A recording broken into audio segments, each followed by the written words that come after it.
Oh, hey Lifespring kids! I'm Nicola and we're back on the yellow sofa. Have a watch of this clip and see if you can guess what today's theme is all about.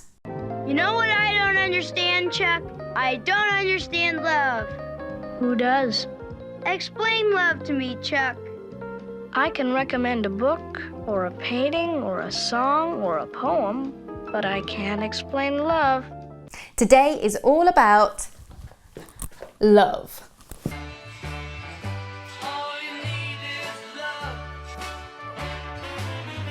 But what is love? Can you describe it? Love can be a feeling. You can love someone, maybe your mum, dad, brother, sister, best friend. You can love something, a book, or I love them, or oh, I love you, I love you too. Or you can love doing something, playing badminton, visiting your nana, eating cake. Love is having a deep affection for someone or finding great pleasure in something. Love is a good thing. We all want to be loved. So how do we earn love? What do we do to deserve it? Well, we're going to get to the bottom of it. But first, it's a yellow sofa recap. Recap! We have covered a lot of ground. Episode 1, anger. Episode 2, trust. Episode 3, revenge. How are you getting on? It's okay if you are still working on these. In fact, we never stop working on them. We aren't perfect, but we do get to be like this with someone who led a perfect life. I'm talking about Jesus, by the way, and people close to us tend to rub off on us. Have you got a friend you love hanging out with? Have fun with? Maybe you start to talk a bit the same and sound like each other. Maybe you have the same catchphrase. Well, the same can be said for you and Jesus. And Jesus is perfect. But you? Me? Perfect? Yeah, not so much. I wondered, do you like the idea of being the best, the favourite, impressing the most? It's really good to want to do your best.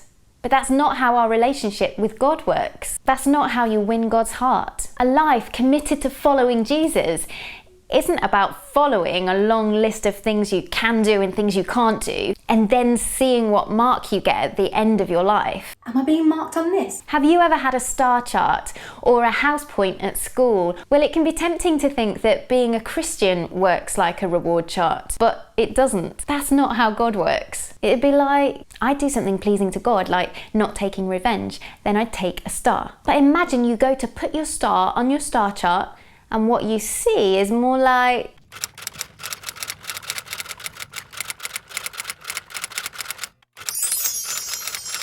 and God says, this is how I see you. Not because of what you've done, but because of who you are. Ooh, that just got interesting. I know what you're thinking. You know who you are. You know your name, you know your address, you know what school you go to and what year you're in. But are those things all of who you are? Do you know what God says when you ask Him who you are?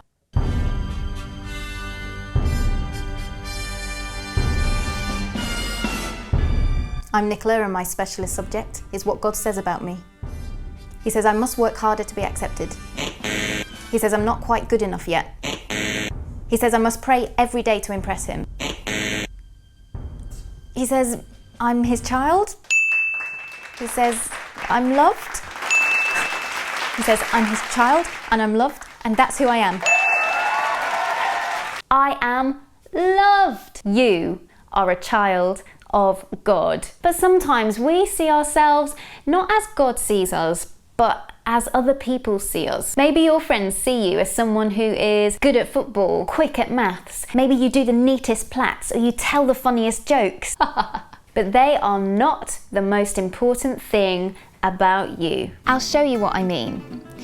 We can think of who we are as being defined by what we do and how well we do it. And if we impress enough, we'll be popular enough. And so we look for approval from our friends and people we hope to be our friends. So let the lockdown Olympics begin. Thank you, Nicola. Well, as we welcome viewers from around the globe, I would like to welcome my co-commentator, Bob Trajkovsky. Judy, I'm just glad to be here. Well, the weather has really proved itself, Bob. Let's see if our contestant can too. Johnny has really hit top form just in time for these Olympics. That's not always a given, Judy. And here we go, gliding through the bins that represent the slalom of life. A great hand over there. He has to deliver the baby, of course, to the final post. He's jumped through hoops, and what do you think of that hula, Bob? Hip, hip, hooray. Can he find the strength to ascend the hill of difficulty? And he does it with total ease. If he can pull it round now for the try-hard tunnel. He's got the agility of a python. He has, Bob, yes. You know, Judy, when we say jump, he says how high. Bob, what do you think is behind this extraordinary transformation? You know, Judy, they say confidence breeds confidence. That's right, and now for the home straight. Great waddling there. He has delivered that baby effortlessly. He's done that before, Judy, that's for sure. You see, friendships and relationships built on approval can be pretty tiring. But trying to keep on impressing, that's just exhausting, because you have to try even harder. Whoa. But we don't have to impress God. It's great if you have talents, and we'll celebrate that. But when it comes to God, you can't earn extra credit. He'll always be more interested in who you are than what you do. Full stop. Knowing you are loved is everything. Even before Jesus did any of that cool stuff. You know, water into wine, making the blind see, walking on water, rising from the dead. Pretty cool. Even before that, God said, "This is my son, with whom I am well pleased." Have you ever wondered why God said that then? He didn't wait until he'd miraculously turned 5 loaves into the world's biggest picnic and say, "That's my boy, yes, miracle worker, mine, mine, mine." Woo, woo. No, he didn't. God set it out from the start. So Jesus understood that who he was would always be more important, more significant than what he did. Eesh, so good. So, doing to earn God's approval kind of misses the point. You are loved, and that's who you are. Loved. Someone get the door?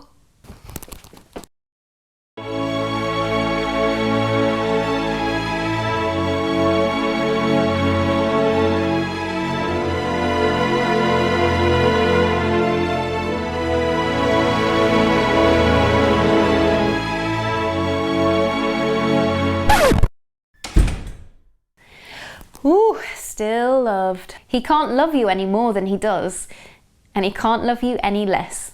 You know, the reason we often get this wrong is because we can slip into wrong thinking, like, well, I'm not going to do anything for you because you've not done anything for me. I'll love you if you love me. When we know who we are, a child of God, if you missed it, we are freed from all of this sort of thinking. And it becomes possible to love others. It makes it simple to love others. And yes, I'm talking about that person that manages to wind you up a lot, and that person who's mean to you. We don't have to be best friends with everyone, but we can show love to everyone because we aren't putting conditions on people. Because God's love for us is unconditional. That means it's not dependent on us doing something. The Bible says we love each other because he loved us first. So that's why. Family focus. Can you imagine someone loving you more than your mum or your dad or the person that looks after you? Even more than that. The love you have from the people around you is a teeny tiny fraction of the love we're talking about with God. Amazing! It's amazing! We know love because of the cross. We show love to others because he loved us first. And we grow in God's unconditional love. We know, we show, we grow. No, show, grow. No, show, grow. We know, we show, we grow. As a family, can you think of a verse from the Bible to remind you of the cross so that you know it? Then try and find a verse that encourages you to show love to others. And finally, a verse that talks about God's unconditional love to help you grow? Can you write these out and maybe stick them by your front door? And finally, perhaps more seriously, ask your grown-ups to help you by demonstrating this very helpful dance. Know it, show it, grow it. Know it, show it, grow it. So all efforts to impress God or get his attention, they're gone. Because we understand who we are. We are loved.